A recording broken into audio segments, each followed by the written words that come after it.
Welcome back. PSL is back. PSL 10 का schedule हमारे पास announce हो गया है। ये पहली बार हो रहा है कि पीएसएल जो कोलाइड कर रहा है आईपीएल के साथ। अब इसका बेनिफिट ये हो गया कि हमें एक विंडो मिल रही है। इससे पहले ये होता था कि पीएसएल मैनेजमेंट के पास कंजेस्टेड किस्म का एक टाइम पीरियड होता था जहां पर उनको पीएसएल कंडक्ट करवानी थी, तो वहां पर उनका जो शेड्यूल है वो बेहतर तरीके से नहीं बन पाता था। इस मरतबा उनको वो बेहतर तरीके से शेड्यूल कर पाए हैं।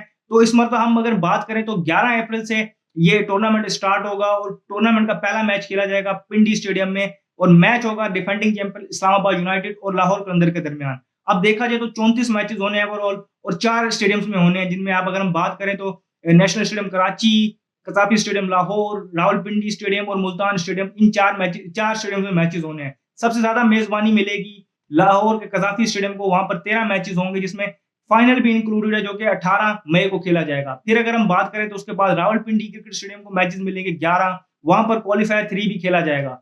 फिर हम बात करें तो 5-5 ईच मैचेस मिलेंगे नेशनल स्टेडियम कराची को और मुल्तान स्टेडियम को। इस तरीके से 34 मैचेस होंगे। अब यहाँ पर देखा जाए तो पहले ये हुआ करता था कि डबल हेडर्स की भरमार होती थी क्योंकि टाइम पीरियड कम होता था, कंजेस्टेड सा शेड्यूल होता था, तो डबल हेडर्स की भरमार होती तो कहीं ना कहीं फैंस की ये कंप्लेन भी होती थी कि वो बोरिंग हो जाता था। इस मतलब डबल हेडर सिर्फ 3 है और वो भी उनमें से 2 जो है वो सैटरडे को है और एक जो है लेबर डे पे है, तो वो भी छुट्टी होगी, तो फैंस के लिए अच्छी चीज है। उनको ये अगर हम बात करें तो उनके लिए एक बेहतर चीज है। उनको ये अगर ओवरऑल देखा जाए तो व्यूइंग एक्सपीरियंस भी उनका इस तरीके से अच्छा होता है और फैंस जो है टायर्ड भी नहीं होते। अब यहाँ पर देखा जाए तो हमने ये जिस तरह आपको बताया कि स्टेडियम्स के बारे में आपको बताया कि कहाँ पर कितने मैचेस होने हैं, तो यहाँ पर सबसे इम्पोर्टेंट चीज़ जो देखने वाली ये है कि जो स्केड्यूल का आपको टाइम मिला है वो अप्रैल 11 से लेके मई 18 तक है। तो आईपीएल के साथ हम कोलाइड कर रहे हैं, ये एक उनके जो जो अगर कहते हैं ना कि कुछ फ़ायदे भी हैं, कुछ नुकसानात भी हैं, लेकिन फ़ायदा उससे सबसे बड़ा ये हुआ है कि हमें एक प्रॉपर पूरी विंडो मिल गई है।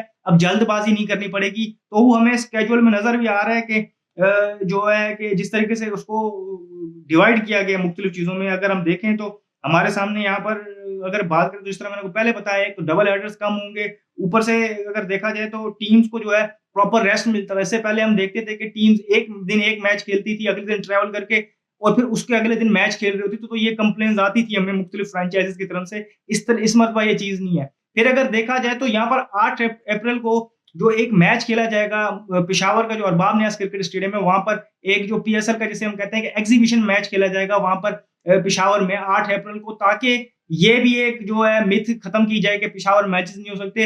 होपफुली इस एग्ज़िबिशन मैच के बाद जो पेशावर में होगा वो सक्सेसफुली कंडक्ट होगा। उसके बाद आने वाली पीएसएल में हम पेशावर में भी मैचेस देखेंगे, तो इस तरीके से हमारे पास जो स्टेडियम का लॉट है वो भी बढ़ जाएगा और होम एंड अवे मैचेस की तरफ हम बढ़ते जाएँगे आहिस्ता-आहिस्ता। बाकी अगर देखा जाए तो मुल्तान को 5 मैचेस मिले हैं। यहाँ पर कुछ फैन्स थोड़ा-सा शिकायत उठा रहे हैं कि मुल्तान के फैन्स जिस तरीके से आते हैं तो वो ज़्यादा मैचेस डिज़र्व करते थे और कराची में 5 मैचेस मिले हैं, क्योंकि मुझे लग रहा है कराची में अभी बाकी जो स्टेडियम के अपग्रेडेशन का काम है वो होना है। इसकी वजह से उनको कोई 5 मैचेस मिले हैं। लेकिन 13 मैचेस आपको देखने को मिलेंगे आइकॉनिक स्टेडियम कज़ाफ़ी स्टेडियम में और फिर आपको वहाँ पर 11 मैचेस देखने को मिलेंगे पिंडी क्रिकेट स्टेडियम में। वहाँ पर आपको क्वालीफायर 1 भी देखने को मिलेगा और इस तरीके से जो लाहौर स्टेडियम है वहाँ आपको फाइनल भी देखने को मिलेगा और फिर 2 एलिमिनेटर्स भी देखने को मिलेंगे। तो इस तरीके से ये इसका शेड्यूल हमारे सामने आया है। जो भी फर्दर अपडेट होंगी वो हम यहाँ आपको बताएँगे। इस वीडियो में फिलहाल इतना ही। मुझे दीजिए इजाज़त। शुक्रिया।